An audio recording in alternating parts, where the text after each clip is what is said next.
Welcome to Open Invite. This episode is brought to you by Hawk and Wild. Today's guest is an incredibly deep thinker who is a former educator and is now turned education YouTuber. Please strap in for this episode. I have no idea where it could go, but please welcome my good friend, Ryan Hochstatter. Thanks for having me on. Of course, man. So I have you on for episode 11. Sweet. I wanted to have you on as the first guest of like essentially what is to us the second season, even though no one sees it that way. Glad to be here. Yeah. And so what's kind of going on with you these days?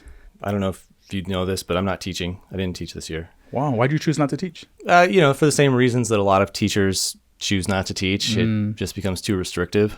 I don't think anyone's ever quit because they dislike the work. I mean, young teachers get burned out, I suppose. Yeah. But not people who've been around for 10, 11 years like I have. Yeah. One thing that I talked about with a past guest was the concept of getting jaded. Yeah. And I feel like the education profession is a place where that happens very often. Yeah. Is that something that you kind of experienced? Yes. Ooh. I felt it initially at the campus level, and then I moved up to the district level. Mm-hmm. And then I felt it at the district level, and I moved back down to the campus level. And then the leadership changed, and the big mission that I had been recruited for dissolved. Yeah. And so I became just I don't want to say I just became a teacher again, but my role as a coach was no longer wanted or needed. Dang. That's what happens whenever like a new leadership comes in. Their regime is just completely different. All the ideas start to change, and anything that was having any promise, it just kind of goes out the window because they can't see what came into it or like what was going into it. Yeah. I mean, I don't know if you want to talk about the local high school. That's fair. I don't want to disparage anyone or. No, and I don't think you would do that. No, not intentionally. We would edit it out anyways. Yeah. Right. You yourself, you're a YouTuber. I guess I am. Yeah, I'm doing that now. I've been doing it for 6 months. I started January 1st or thereabouts of 2025. And I've been trying to put out an episode a week. And every episode has been a learning process, moving along this learning curve of trying to understand how YouTube works and what it's like to make video. Yeah. Just to kind of rewind a little bit, I quit teaching in order to start a business with Graham and Brian. Yeah. And Brian also quit teaching. Wow. Yeah. And Graham went back to teaching because he ran out of money. So that is the balance that you have to try to strike. Yeah. Even for its like kind of perceivably low income or whatever, it is a very consistent paycheck. Yeah, it is that. It is that. And you get several months off throughout the year. People say that doesn't matter if you're a teacher or if you're this or that, everyone should have summer off or something like that. Yeah, for sure. The people of Italy, they shut down the country for the month of August. The month of oh wow. The whole country just closes. Goes on COVID lockdown. Everyone's like, yeah, we're collectively agreeing to just live life. Yeah. And be peaceful. Yeah. They go home and they have lunch with their families for an hour. They'll even drink a glass of wine during lunch and then go back to work for a couple hours in the afternoon, and it's just like a completely different pace. And so you were saying that a little bit before this, I'm trying to rewind where we're coming from. And this will happen where it's like we will go on a tangent and try to recalibrate. Right. And this will all get edited out. Cool. Or it won't. That's also genuine. Yes. Yeah. This could be a very peek behind the curtain style episode. Cool. Which is something that I think that you do very well. It's like you get into the whys and the hows of what it is that we do to learn, to think, to lead, all these things that I learn a lot just by watching 3-minute segments of your videos. Thanks. Wow. Awesome. Why do you feel that it is that you like to kind of dive deep into these thought processes and learning? Where does that come from for you think? I probably have my dad to thank for that. I've always been a bit of a deep thinker, but I probably got it from him.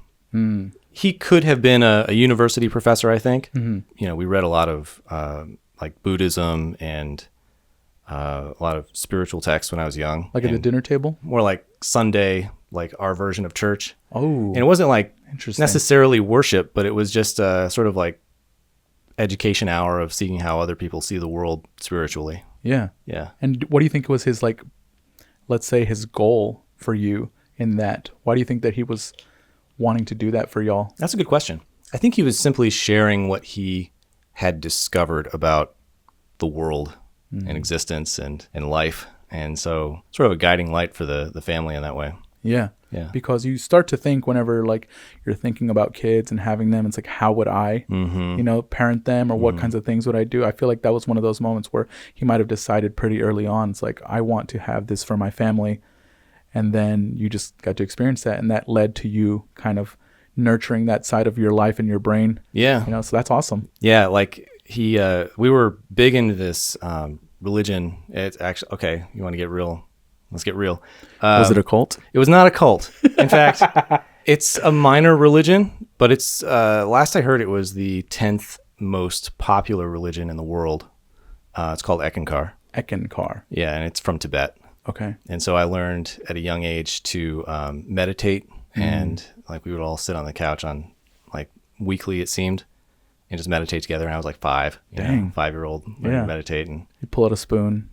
Yeah. It just reminded me of the Matrix. Yeah. That little kid. Yeah. There is no spoon. Yeah. Yeah. So you like the Matrix? Yeah. Yeah. Oh, sure. Heck yeah. And so to kind of get into what were the, do you feel like that Eckankar, right? Do you feel like Eckankar kind of like shaped who you are now? I am certain that it laid a foundation for who I am. Yeah. Like I said, we don't practice it anymore. I think we left it when I was around 8 or 10. My dad discovered some things that were going on in the like higher echelon leadership. And when dad left, it was like mom left, and I was 10, so I left. Dang. Yeah. That must have been rough. It was a kind of a foundational shake for the family. Yeah. It was a weird time. Everyone who's in the religion with you and all the people that you grew up knowing, like they start to just kind of like disappear out of your life or shun you, stuff like that. Did you experience any of that? It wasn't so close of a knit of a community that like I knew these people outside of, church. I don't know if I could call it church. It was like more of a communal gathering, but like there was one chapter, as far as I know, in the DFW region, and we had to drive like an hour every week to go meet with these people. Dang. So when we left, we just didn't see them anymore, Yeah. And there was no social media back then. So Clean break. Yep. Dang. Yeah, it really shows how little that religion was, that you had to drive an hour. You can drive 5 minutes and find a Catholic church. You want to know what's crazy? My last year of teaching, I hosted the philosophy club. Some kids came to my class and was like, hey, I didn't know who they were, but they heard of me through their English teacher. They're like, hey, can we host a philosophy club? And they're like, you should go talk to Mr. Hawk. I was like, yeah, okay. Also philosophy minor. Ooh. Yeah, dropping all the creds today. Let's do it. So we were doing this introduction to philosophy after school, and I was coaching the kids on like what to talk about, and because I didn't really want to have any sort of role in the club whatsoever. I was like, look, this is my time to put grades in, get like close up shop so I can go home at 4:30. Did you run it kind of like a Socratic type situation? Yeah. I gave them some topics to research, and then they brought some things forward. One of the weeks they brought up religion, because that's kind of in the structure of knowledge. Religion falls underneath philosophy. They posted like the top 10 religious symbols, and Eckankar was up there. And I hadn't seen that symbol since I was 10. I was like, what? They didn't know what it was, So that we had this whole conversation with them about. Who's the god for Eckankar? It's a mystical system. Interesting. Yeah. I couldn't even quote any like holy texts or scriptures at this point. I've forgotten it all. But what kinds of things were the students bringing up in the philosophy class? We talked a lot about existentialism, absurdism. They were really curious about that, which is kind of like the dark arts for philosophy. Like they lead you down into dark places. Nihilism? Yes. That's big with the youth nowadays. Is it? I don't think they know it, but I think it is big with them. Right. What they start to see is that the world is pretty dark. The world has a lot of like unfairness, and then they start to feel like, well, can I make any change? And they get to the realization that they can't. It's a false realization, I feel. Agreed. But they get there anyways. And so what they start to do is just not care. And so then you start to see the youth go down these paths where it's like, well, if nothing matters, then I could just do whatever I want. And then some young people might get into like hurting other people, or they just might get into like going into structures of power, or like they just start heading down a path that I feel nihilism just, I don't think there's any good outcome for it. I agree. I feel I actually did an episode on that on my channel. I think the only good outcome is to get out of it, you know, because it can really erode a person. For those who don't really understand what nihilism is, could you kind of give like a little brief? I would define it along the lines of believing that nothing matters. It comes out of the idea of absurdism. And I would wager to say that absurdism is this idea that there is no meaning. There's no inherent meaning in the universe. Yeah. It's a man-made construct. Well, yes. It's a man-made idea. That meaning is made by man. And that's the absurd part, which is fine. Like, as long as you're okay with, man, we're getting really abstract here. As long as you're okay with engaging in these ideas that everything that is meaningful to you is meaningful because your mind says it is, then it's all good, you know? Like, and a lot of us are okay with that. A lot of us are okay with not even questioning it. Yeah. Near the end of this book, it's called Life in Three Dimensions, written by Dr. Shigehiro Oishi. And the three dimensions of life, according to him, like the good life is what he's trying to figure out. One is the pursuit of happiness. The second is the pursuit of meaning. And the third is having rich experiences. Interesting. We're all pretty well familiar with the pursuit of happiness. Yeah. It's part of our foundation as a country. Exactly. It's in our Constitution. Where's the Declaration of Independence? It's in the Declaration of Independence. Yeah. Yeah. So the idea is that, you know, if you're pursuing happiness, you know, you optimize your life for simplicity and human connection. Relationships are really at the foundation of happiness. Yeah. We found. And speaking from just strictly psychological, scientific, you know, you can buy a new video game and it will make you temporarily happy, but it's only temporary. Also raises the bar a little bit for what it means for you to be happy. What is that idea of the richest man is not the man who has the most, but it's the man who wants the least? I think that's pretty true. Yeah. And if you start packing your life out with tons of things that, you know, garner your attention, that raise the chemicals in your body that make dopamine, you happy, all that stuff, like you're raising the bar over and over and over again. Eventually, you're not going to be able to sit still. And that's what's happening a lot with the youth right now. Yeah, right. It kind of links into the whole doom scrolling epidemic where like you're looking for that next hit. Right, you're scrolling, you're like looking for the next interesting thing. Maybe the next interesting thing that like really gets me off is going to be on the next swipe, and then it's not. So maybe it's on the next one. It's actually a lot like being in a casino, you know? Yeah. Like just pulling the slot machine. Yep, every swipe is another slot. Yeah. And sometimes you win, a lot of times you lose, but it's the little sometimes that you win that keeps you scrolling. Yeah. You know? What I try to do when I'm in those moments where I find myself doom scrolling is when I catch myself, which is pretty quickly, it doesn't take me long to catch myself doom scrolling, I will say, okay, what did I see in the last 5 minutes? And if I can't remember anything significant, then I stop. That's and great. I switch to YouTube. Yeah. Because YouTube is a lot more there's based long around form education. Content there, and you can learn things, and If I don't actively try to sit in silence, then I do find myself putting something on in the background whilst I'm doing something. There's this like inherent thing that I think us as Americans do, where it's like we always want to be productive. We always want to be multitasking. Productivity cult, man. Yeah, that's a real thing. What is that, do you think? What do I mean? Yeah. Productivity cult is this idea that we have to squeeze utility, usefulness out of every moment. If we're not producing something or managing something, we're not pushing something forward, then we're somehow wasting our time. Yeah, time is definitely money here. Yes. Yeah. And money is the root of all evil. So it's also power. Yeah. You know, people say that knowledge is power, and it's like, yeah, sure. But like enforcement is also power. Sure. And you get enforcement by paying people money because people want it, because people need it. We've created this society that like is very much run on money. We don't have a bartering culture or anything like that, or no one is able to sustain themselves. Everything you get is brought to you by a truck. Yeah. It's like you need money in order to function in this society. Yeah, absolutely. The people with it have ultimate power. What do you think about that? I've struggled with that my whole life, man.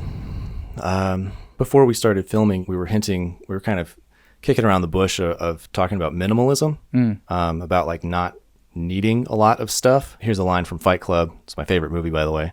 Ooh. Yeah. The stuff you own ends up owning you. Yeah. You know, if you got closets full of stuff, you got to get into the closet to get this thing. You got to move a bunch of stuff out of the way to get to that thing. And then you got to put it back, right? Like now you have all this stuff that you have to tend to, like a garden. Yeah. But now your garden is overweeded. You know, there's this weeds everywhere, and you can't till the garden. You can't plant stuff in it. You can't use it. It becomes largely unusable. I think what we were talking about was that if things aren't set up in a way in which you can easily access them, you won't use them. We were talking about the way that my set is kind of like structured and kind of how I run this production. It's essentially, I leave everything as it is. You know, I dust things down, and then but for the most part, this studio stays ready to go at all times, because what I've found in my life is that if I don't make things easy for myself, if I don't make things convenient, then everything starts to fall by the wayside. Yeah. And that is not with this set. This is just a microcosm of like, that's happening in my life. That's with everything in my life. Sure. I do appreciate the thought process and the way that they do things. It's like, it's incredibly efficient. Agreed. Sometimes to a fault. I've actually rebought things because I've gotten rid of them. And that's when you know you need them, though. Mm-hmm. Andrew's very much like that. He's taught me a lot about like how to kind of whittle down the things that aren't truthfully important, and just by being kind of around him, other people's personalities start to really show you things about yourself. Yeah, I miss that. I not that I ever like lived next to my best friend. The last time I did, I was just a little kid, you know. But I guess it kind of links into our happiness conversation of like I just miss having my best friend around the corner. There was a time in our life where we would be away from each other for like weeks or months, and then we'd get back together, and it's as if we were never gone. And what I found was I really value having the people that I care about close to me. Tend to that sand garden, try not to put too many pebbles in there. And you know, that's the idea that came to mind whenever you were talking about a garden. I just thought about a sand garden that has too many little pebbles. You can't tend it too easily. Right, exactly. And so that's how I've found that kind of like philosophy has kind of crept into my life to kind of guide where I'm going with things. But you had this club with these kids, and I'm sure you can get to see where their minds are starting to go, who's forming what philosophies. Do you feel like you ever ran into a problem where you're just like, I see that this kid's going down a dark path? Knowing what I know now, after hearing you talking about this, the younger generation learning about nihilism, I shouldn't say about nihilism, but living nihilism, I didn't realize how pervasive it had become. Yeah. But, you know, when I look out on the internet, I shouldn't be surprised either. Yeah, it is a dark place. Yeah. But I think also they were probably curious about it because, you know, they saw it in their own lives. They don't know how to put a name to it. And so it does take someone with more wisdom and someone who's had a lot more critical thinking hours in their life to kind of like name it. Yeah. And sometimes that's all it really needs is just to be named. The second way of living, aside from pursuing happiness, if that's not working for you, is to pursue a life of meaning. And if life is inherently meaningless, meaning that like if you don't believe that, you know, that there is a heaven or a hell, that anything happens to you after you die, or that there is any sort of divine guidance in your life or influence in your life, then there is no meaning. Yeah. And if that's the case, your options are either to construct meaning for yourself, which is very possible and doable. You know, you can find meaning in life. Yeah. Or as Descartes put it, was to kill yourself. You either find meaning or die. Damn. It's that stark. I was an RA and I was a teacher, a resident assistant in college, and then a teacher. And so in my training for a lot of that, I've always learned that if someone even hints at that, take it incredibly seriously. Absolutely. And so anytime that a kid jokes about that, I do not let it slide, and I get right in there. And I think about that line that I heard somewhere along the line that like ending yourself, it's a permanent solution to a temporary problem. When I start to think about people who are nihilistic or people who have lost meaning in their life or cannot find it, a lot of it comes from the ideals that are stemming from atheism. And what I've found with people who just do not believe in God or in a God is that a lot of them are lazy at the very beginning. They're not willing to go down that path. But then you have the atheists who have gone down those paths and have really started to build the foundation for their belief system. And what you find at the extreme of it is that a lot of them, when they reach the extremes, they realize that they're wrong all along. And they get right back around and they're like, dang, right. I used to be atheist. I was Catholic and then I was atheist. And then I was Christian, went down that whole rabbit hole. You know, you become jaded because you start to see the power structures. And then eventually I found my way back into believing in Jesus Christ. That's where I ended up. That's your journey. Yeah. Yeah. The deeper that I keep on looking, the more that it all makes sense to me. And then I can start to see where I change as a person. I believe, you know, for myself that, you know, he was who he said he was and that he rose from the death and everything like that. But I can totally understand why the youth or anybody who has a foundation of atheism wouldn't find themselves at the end of the path like I did. You know, and then there's people who are way further down the path. Yeah. It's hard to know what to do with all of this. Yeah. When it comes to belief. Right. It's so nebulous. Yes. How do you feel about the concept that things can be either inherently good or inherently bad? You know, that's a big debate that's been happening. Okay. For Fill years. me in. Yeah. So like when you start to think about like, is murder bad? Some people will get to the idea of like, well, life doesn't mean anything. So it doesn't like murdering someone isn't inherently bad. Well, yeah. Okay. So that is your value. If you value life, then you would be anti-murder. Yeah. If we said that murder is inherently bad, I mean, like, what does that mean? Where is the value in, like... This is where the youth can start to get really, even if us as adults who've had a lot more of a framework and a lot more of like knowledge and ideas come into our life, like even if we can start to get confused about this stuff, you can see. Absolutely. This is a very convoluted subject. Yeah. So if even we can get stumped. Yeah, it's a matter of semantics and where does the meaning lie and what do we mean by the things that we mean? And, you know, it gets very meta. But I guess what I'm trying to say is that government's murder, you know? Navy SEALs Dive kill. into that. Oh, yeah. Right? They are trained assassins. Yeah. And I'm pretty sure assassination counts as murder. Whether the courts look at it or not that way. I mean, these are people who don't have to go to trial, right? They have a license to kill. Yeah. Or even if that's not the case, bombs kill. Yeah. Right? Whether they were soldiers or innocent civilians, I don't know. Where do you draw the line there? Yeah. I would agree that killing is wrong. Is it inherently bad? I don't know what that means. Yeah. Because I would agree that it's morally wrong. Don't get me wrong there. I don't think that people should kill. Yeah. Generally speaking. Yes. But like the sun could fizzle out.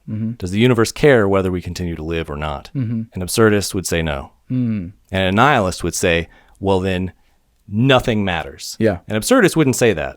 I think an absurdist can say that life is inherently meaningless, meaning therefore things aren't necessarily good or bad. They just are. And so we get to decide whether we think that they are good or bad. We get to decide how to interpret life. Yeah. One thing that I'm so grateful for is the ability to have these conversations without feeling a sense of impending doom as I'm having them. Because I can imagine that a lot of these kids, and I used to have this myself whenever I was growing up, is if I started to go down these rabbit holes or go down these paths of conversation, I would start to feel like heat in my face, start radiating through my body, and then find myself at a loss of what to say. And that itself like was such an exposing thing. It led me to a place of like, what am I actually contributing to life or to society or to anyone if I can't even start to go down these paths without like immediately getting scared and wanting to back out? For sure. Yeah. They're scary ideas. And I would say to you, if I could go back in time and talk to that young Jonathan, I would say, you get to choose your belief system. Have you gone through therapy?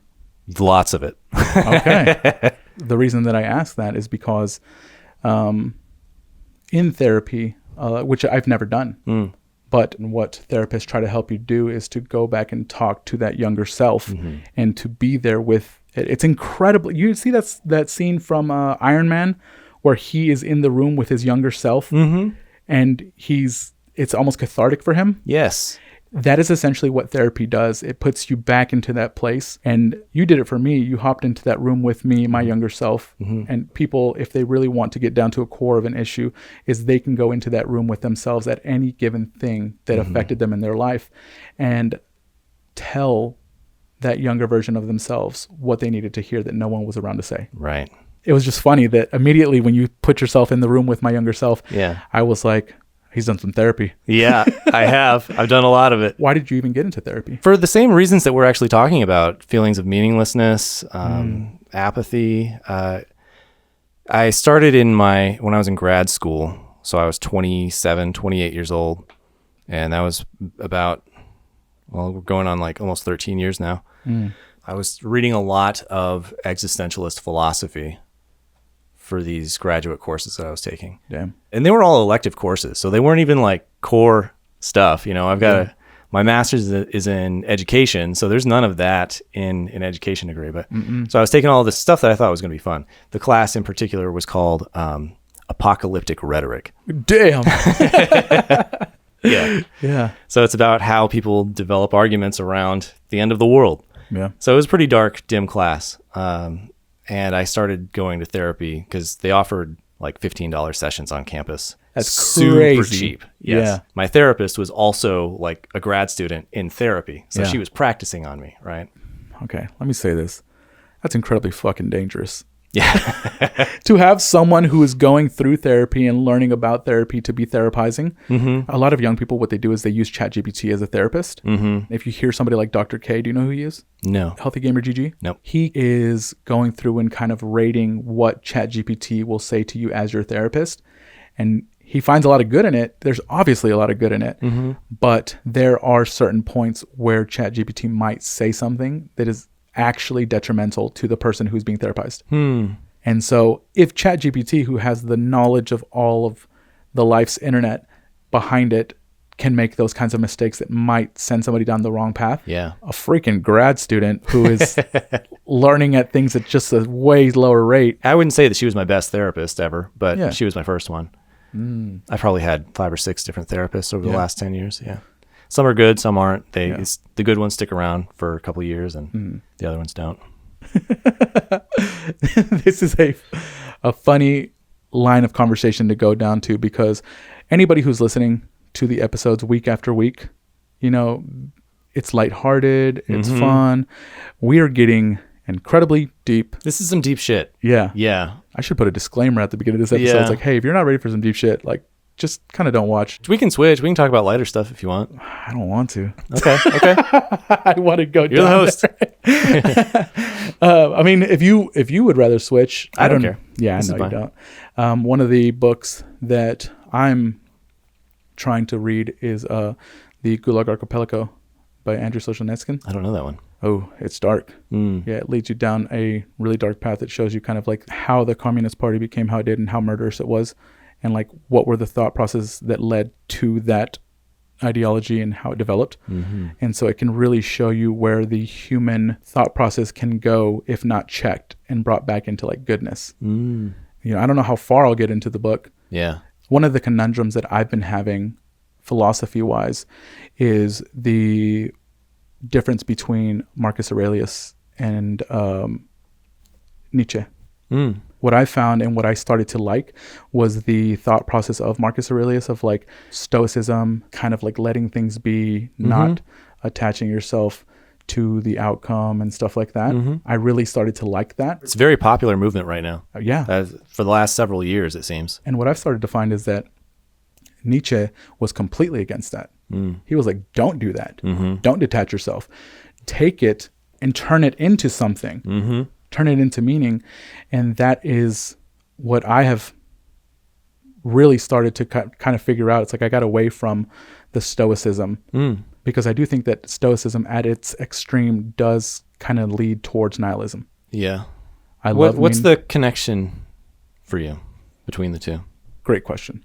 So nihilism is that you believe that nothing matters, right? And Stoicism is the idea that you should just let life happen to you and to not get attached to it. And so I find parallels there that it's not that I'm not comfortable with them, is that I think that they're a little too close to each other. And the way that I live my life is I love meaning. I love stories, a little too much, actually. I've found that I avoid pain by turning things into stories before I've actually had the ability to kind of just feel the pain. Yeah. That's really easy to do. Like we all try to avoid pain, but it is important to feel it. Yeah. Yeah. It's important to feel like all the different feelings that you can come across in your life. It's the experience of being human. Yes. Now what I try to do is kind of actually feel whatever feelings that I'm feeling before I've turned them into something, because I'm eventually going to do that. Both my mom and my dad are storytellers. Okay. My dad, he would get drunk when I was little and start to tell us stories about all these things that would happen to him and kind of how he felt about them. And then my mom, whenever we'd go on family vacations or stuff like that, she would pick up a camera and document everything. Okay. And so those two things I found were very foundational for me. And even though I didn't know it until I grew up, it's like I am a storyteller who likes to document things and turn them into something that is like a story. Yeah. So when did you start to learn that you need to feel your feelings first before transforming them? Not too long ago, I asked ChatGPT very recently to point out the gaping holes in my personality, my morality, and my thought process. I asked it to do that too. Yeah. It's interesting. And so you saw the same Medium article that I did. Probably. Yeah. And so what it did was it just pointed out some stuff that I was like, you're right. That is something that I am missing. Yeah. It even said things around the lines of like, if you don't want to go down this path, like, this is something that typically people kind of try to avoid. And I was like, no, let's go. Let's get in there. Yeah. Slay the dragon. For sure. Go down into the depths and bring the gold back out. Yeah, I exactly. like it. Hero's journey. Exactly, which is why we love The Matrix, probably. Yeah. Actually, one thing that I really wanted to talk about, because you mentioned it a little earlier, was Fight Club. Why is that your favorite movie? I don't know. I discovered it when I was, in my late teens, probably 17 or 18. A friend recommended it to me, and he was like, "You've never seen Fight Club?" I was like, I'm not like, I'm not really pop culturally savvy. Yeah. I don't watch a whole lot of movies. I read a lot. I'm somehow on the internet all the time, but I'm also not like active on social media. So generally when there's like some new hit song or some great movie that comes out, I've got my head in the sand. I don't watch it. Is that your spirit animal, an ostrich? Yeah, I guess. I shouldn't be called hawk. I should be called ostrich. Ryan Hochstatter. Rolls off the tongue. Yeah. So my friend recommended it to me, and we watched it, and I just fell in love with the movie. I had this feeling in my heart that it had something to do with Buddhism or the Tao Te Ching.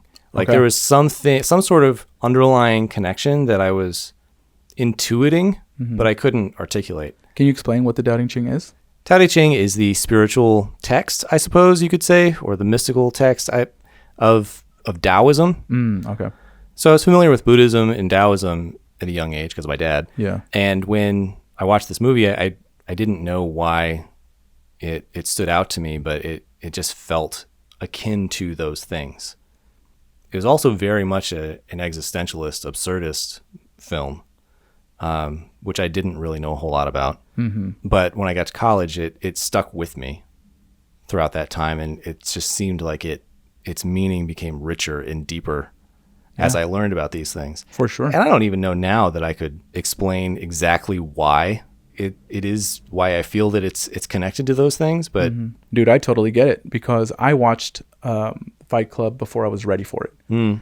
I was very young, and it just popped up on our cable, and I watched it. By the end of it, my little brain was broken. I didn't know how to feel. I didn't know why I felt this impending sense of doom just wash over me after that movie. Yeah. Kind of the way that I characterize my thought process when I was younger. It's like I called myself very dumb when I was younger, because you had a little expression on your face like, "Oh." Yeah. That's not a nice way to talk to yourself. Yeah, but there was this time when I was younger where I typed in on the internet, I said, how to become smarter, because what I realized was that people were running circles around me mentally. My thought process wasn't deep, and my vocabulary and my vernacular was just not up to snuff for whatever age I was at that point. And I looked that up, and then I found a forum, because forums used to be a thing. Yeah. And somebody said, well, you figured out how to find us, so that's the first step. And it was a group of intellectuals, and I was very young. They were a lot older. And so they started kind of giving me like advice on how to become smarter. They were telling me things like, whenever somebody says something, think about what they said, and then think about like what your response is going to be. Very basic stuff. They were like, try not to formulate your opinions before someone has finished a sentence.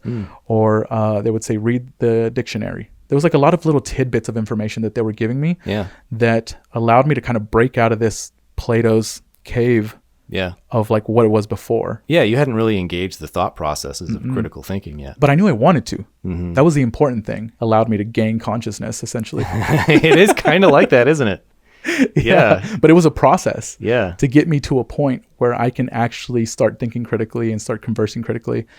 Until we learn how to do it, that's how we are. There's a story that I've told pretty much only to Andrew, that when I was in kindergarten, there was this girl named Alex King, shout out Alex King, who just sat next to me for whatever reason. And I remember thinking to myself, everyone in here is so dumb. They're all doing their work. I'm just going to copy. And so I copied down all her answers, and I was like, idiots. Everyone's doing their work. Chumps. And so then Miss Green, she was my kindergarten teacher, she came up to me and she said, Jonathan, did you copy? And I was like, no, what do you mean? And then she was like, well, then why does your paper say Alex King at the top of it? Oh, you copied her name? And so I thought I was smart, but I was actually so dumb. That's clever enough. A cute, innocent mistake, though. Yeah. You know? A kindergarten mistake. I hope she laughed about it. I'm sure she did. Yeah. But yeah, so that's kind of like always been a part of me when I was younger. And there's a lot of things about me, and I'm sure everyone, that once they figure out that that is a part of them, or that their actions and thoughts are shaped by this, you got to try to figure out, do I break out of this, or is it something that benefits me? Yeah, it's 100% your responsibility to make that choice. You know, and a lot of people never do. You know, you've had students in your classroom where they just decide that learning is not for them.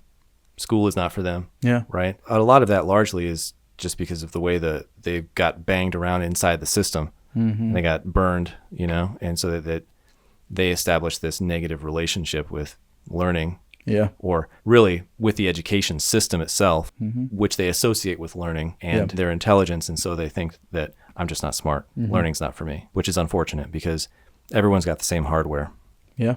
Intrinsic motivation is so hard to build in someone, you know? Yeah. Are you familiar with intrinsic and extrinsic motivation? Yeah. Do I need to define it for Please, let's go general into it. audience? Yeah, of course. So intrinsic motivation is when you're just like driven to do something. Yeah. Whatever it is, whether it's to design a space, or if you just love... no one asked for this podcast. Right. You are intrinsically motivated to make this podcast. And that creates the fullest level of engagement, you know?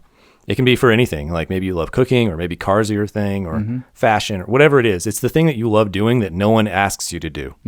The opposite is extrinsic motivation, which we're all familiar with through school and getting a good grade and passing the test, because those things are outside of you. They're extrinsic, outside of, whereas intrinsic is inside. You are driven by your own passions and desires and choice. Many of us are extrinsically motivated to make money. Very few people actually have a passion for making money. Yeah. We have to do it because if we don't, we'll go hungry and we'll be on the streets. Don't get me wrong. I'm down to play the game.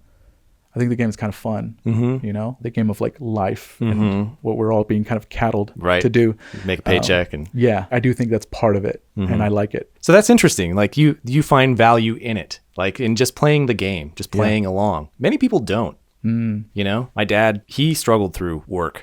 He hated his work life. Like I mentioned before, he was an insurance adjuster. So he was in the office most of the time. And when he wasn't in the office, he was climbing up on top of a roof in July, Texas heat, you know. Aside from the environmental factors, there's also like the power structures of like hating your boss or the people you work with. You know, work sucks for a lot of people. And I inherited a lot of that growing up from him, because he was my model of work. Yeah. I had to learn how to relate differently, but also I had to find a kind of work that fit well with my personality and worldview. Yeah. Right? Like teaching offers a lot of, while it is restrictive in a lot of ways, it's also really freeing in a lot of other ways. Like you get to choose how you perform in class and like what kinds of relationships you establish with students. And, yeah. It's rewarding in a lot of ways. Yeah. But I suppose the point that I was I'm getting towards here is that you find value and you find meaning in the game. Yeah. And you see it for what it is. You see it as like, it's a game. Yeah. We're right? all playing it. Yes. And you choose to also have that relationship with it. Yeah. Right. The way that I kind of came about figuring that out, two things. One, back in the day, Andrew, my best friend, he was really into credit. And he was waiting for me so long to like finally get my first credit card. And one thing that he said that kind of like actually helped me figure out that like, okay, I need to be doing this. I need to get a credit card because I was so scared of it for a long time. He said, credit is a game. We're all playing it. Most people just don't know that they're playing it. If you don't know that you're playing it, then you're going to lose. Yeah. The day I texted him and I texted him a picture of my credit card, he was like, bro, I've been waiting for this day. Awesome. And the other thing was that once I started working, which I started working at a very young age, I realized that every time that I would go from job to job, because I would do that, I was picking up things. And that's when I started to realize like my tool bag is getting bigger. Yeah. And I shouldn't look at any job as a means of like acquiring money. I should start looking at them as a means to acquire skills. Right. And I think once I made that connection, that's when I really started to enjoy work. Yeah. And I feel like a lot of people just haven't gotten there. Yeah. Well, it's that extrinsic motivation versus intrinsic. Yeah. You found an intrinsic motivation. You strike me as a very deep thinker, almost too deep sometimes. And I'm very curious about where that balance is for you, in versus X. Like, where do you kind of find yourself? Yeah, it does burn me sometimes, for sure. I have received feedback in multiple relationships about how I'm too deep into my work. It's hard for me to pull myself out of work. You know, like come home at the end of the day and connect with another human being. I don't know that I've managed the balance well yet. Yeah. I think part of it though is because my depth is driven by desire for something tied to self-worth. Psychologically, like, yeah, I am valuable to me and to others when I am able to reach a certain level of whether it's productivity or depth in my thinking, or I'm probably also difficult to connect with a lot of people. Actually, okay, when I was in high school, two guys who eventually became my good friends, they asked me, why do you talk like that? What was it that they noted? I think that they were questioning my manner of speaking because I don't speak, I think, like most people. In fact, someone left a comment on my channel last week asking if I was AI. I'm not AI. Yeah. I'm a human being, as far as I know. I mean, maybe Spoiler this is alert. Maybe this is some big, I don't know, like video game that we're all inside of or something. Some hologram. I don't know where everyone else is on that. I think there's also, a big culture online of people who want to be with others and don't know how to make that happen, particularly among men, it seems. Yeah. I don't know. I don't watch a lot of that stuff. It feels really toxic. You're talking about like manosphere type stuff? Yeah. Yeah. It gets dark very quick. Yeah. Yeah.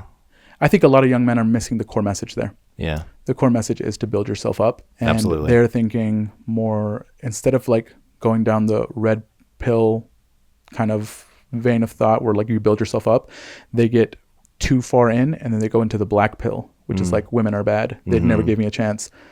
That nihilism starts to creep in when it comes to relationships. Yeah. It is a horrible way to look at life. Absolutely. I feel. Agreed. It also contributes to the whole gender war. Like my girlfriend shows me stuff about like, men suck because, at XYZ. And they list it out. I'm like, that's not fair. Yeah. Look at all these people who are bad and you're one of them, by the way. Right. And it's like, sorry. Yeah. What are you supposed to say to that? Yeah. And so like, well, we're talking about the red pill, blue pill, and the black pill. And it just got me thinking about intrinsic and extrinsic motivation again, just to stitch it back into that conversation of like, why are you doing this? Are you pursuing relationships because you actually want to have one? You want to like connect with another human being? Or do you just want to get laid? Yeah. Like if you're just trying to get laid, like you don't need a podcast for that. You just need about $400 in a hotel room, Damn. Yeah. I've seen videos of people in the street in Japan who are like street interviewers. They'll go up to women and they'll ask, how would you feel if your husband like hired a prostitute? And the first question they ask is like, does he love her? And they'll say, no, it's just purely for sex. And then they'll say, oh, then he probably needs it. Oh, dude, they have a whole different relationship with sex in Japan. With prostitution. Yes. They don't equate having sex with loving someone. Right. Whereas here, it's very tied. Yes. Over there, they see it more as a means of release. And they rationalize it in their head by saying, if he's reaching out for this, it's probably a lack on my part. Yeah. I'm probably not giving him enough sexual whatever. Right. So they're not offended by the concept of like geishas or whatever. Yeah. Yeah. I visited Japan last summer, actually, with students. We were on a Cool. trip, one of those trips. And one of the students was telling me about, he had taken Japanese and was very well versed in the culture. Yeah. More so than I was. I was just a tag along. I was, a pair of eyes just watching the kids, make sure they don't walk into the railroad tracks or Glorified whatever. babysitter. Yeah. Nice. And he was telling me about the culture, and he said like the pressures of work are so immense in Japan that lots of people use this sort of underbelly sexual industry as a release. It was interesting to hear that, like that prostitution or just happy endings are very common, well established, accepted, but not talked about. Yeah, it's like it's an underground thing. Coming from an American point of view, it's like that is weird to us, right? Because I mean, we're supposed to be workaholics, right? But they're like next level, and we don't even talk about that. We don't consider. We take the brunt of it. Yeah. The world thinks but we're over here, trying to have sex with our partners. Right. Yeah. We at least make time for that. Yeah, maybe it's not so bad in America in some cases. There's a lot of quiet quitting and all that stuff. That seems like that's an inherently American thing. You said it's not so bad here in America. I would venture to say it's pretty good. We got it pretty good over here. Yeah. But then again, that could be my I'm starting to understand what like toxic positivity is. It's still a very stupid term to me, but I think as far as that term exists, I think I kind of dip into that a little bit, just the way that I am. It's like I see the world in a very positive way, and I think that a lot of people don't. Sure. And so, yeah, I mean, I think in order to remove the toxic from the positivity is you have to at least acknowledge that some things suck. Yeah. Not everything is glorified roses and we call that nationalism. When you think that your country is the best country, regardless of any flaws staring you in the face, like homelessness is a big deal. Yeah. We can acknowledge that. That sucks. Crime is down actually over the last 50 years in a lot of places in America. Even in Chicago, which is supposedly like the hotbed of crime. I understand it's safer there now than it has been in the last, 50 years. Yeah, people don't zoom out enough because of like the social media culture and like how rapidly we're getting everything. Like people used to not care about politics. Yeah. Remember that? Right. Whenever like, I'm sure you probably cared about it your whole life, but like you could see. I discovered it in high school. Most kids, whenever we were younger, they didn't. Yeah. And now they're getting right into it as like soon as middle school or something like that. Yeah, right in their face. They're already like radicalized by the time they get to high school. Yeah. I think that we're playing a game. The whole world is a game. We're on a save file that started thousands of years back. Yeah. And so it's like freaking figure that out and figure out how you can fit yourself into this system, because it's actually kind of fun once you figure it out. Once you realize that your body is an avatar, Yes. and you can like equip it however you want it to be and change your stats, you know? Yes. Yeah. Then you could start to kind of get out of this nihilistic thing and start to try to figure out how you can, start to have fun with it. Right. I mean, understand that there are permanent decisions, like For sure. death is a real thing. There is Yes. no respawn. Yeah. There's no respawning as far as we know. You are playing on hardcore mode. If you die, you are dead. Yeah. Right. Unless Buddhism is real. And Right. then, you'll respawn somewhere else. Sure. Probably with lower stats. Maybe you're a cat. Maybe you're a grasshopper. Yes. Yeah. Who knows? Reincarnation. Yeah. How fun. Well, there was one last thing that I wanted to talk to you about that I just learned about Okay. because of your last video. Oh, You are going on a wilderness journey. yes, I am. And here's the thing. I feel like this pod episode is already very thematic. And as we were having it, I was realizing I don't want to bring it up because I want to have you on again. Okay. I want you to continue your training. Yeah. And, I'll watch your channel. We'll link your channel so everyone can see all of that. Awesome. And then you go out and, try to be, because can you give us a brief explanation of what you're going to go out and try to do? Yes. So about 5 or 6 weeks from now, in the middle of August, I am traveling to Belize with some friends. We are all trained wilderness survivalists, meaning that we understand the basics of how to survive in the wilderness ideally without equipment. We are bringing equipment, but... Which you should. Yes. You have it available to you. Right. We're not dumb. Yeah. And then we're not trying to do like a naked and afraid thing. We're not filming it either, as far as I know. Yeah. I'm going to my friend's place. And they own some land in the Belizean jungle. We're going to spend a few days in the jungle itself. Yeah. And we're going to practice some survival skills there. We're going to learn about edible and medicinal plants while we're there. We're going to practice some trapping and hunting. Yeah. So like for 3 days there, we are actually going to do some legitimate like survival stuff. This is going to be fucking badass. Yeah. I'm excited for it. Yeah. Yeah. And I'm glad that you're not filming it also. Yeah. Because it would strip the authenticity of what you're doing. What you're doing is so primal, even though you're going to bring equipment and stuff like that. But like at its core, you're getting away from like what society has built itself up to be. Right. You're going to survive off the land. You're going to put yourself in extreme condition, and you and your friends are going to,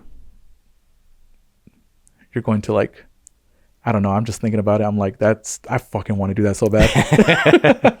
Yeah, man. I'll let you know how it goes. We're supposed to spend a day at sea, and we're going to check out some Mayan villages and the ruins there as well. Damn. So like, since you're not going to record it, which I understand, I would love to have you back on whenever all that happens, so that we can kind of talk about what happened. If you survive, yeah, I'll pray for you. Sure. Thanks. Pray for you for sure, dude.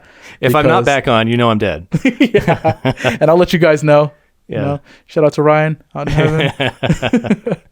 And so, I'm super excited for you to go on that journey. I'm going to watch all of the videos about the things that you're practicing and how you're preparing yourself to go on this journey. Yeah. And then I'll pray for you until you get back. Thanks. And then hopefully we can figure out what you learned. Yeah. And maybe some lessons can come out of all that. Right. And so, that being said, thank you so much for coming on. I know the train's passing. No holding for train. Thank you so much for coming on and like kind of going there with me, because who knows how this episode's going to go. Yeah. But it was very fun. Thanks for having me. Of course. Yeah. I look forward to the next time. Heck yeah. And thank you guys for watching. We appreciate you. Make sure to like and subscribe. Hit that notification button. And what is your YouTube channel's name? Its current iteration is called Hawk and Wild. All right. Hawk and Wild. You guys go subscribe to that and kind of follow his process when he's trying to figure out how he's going to survive out there. And then whenever he comes back, we'll have him on and we'll figure out what happened. If it happened. Yeah. Or, like if he survived. See you next time. Bye, guys.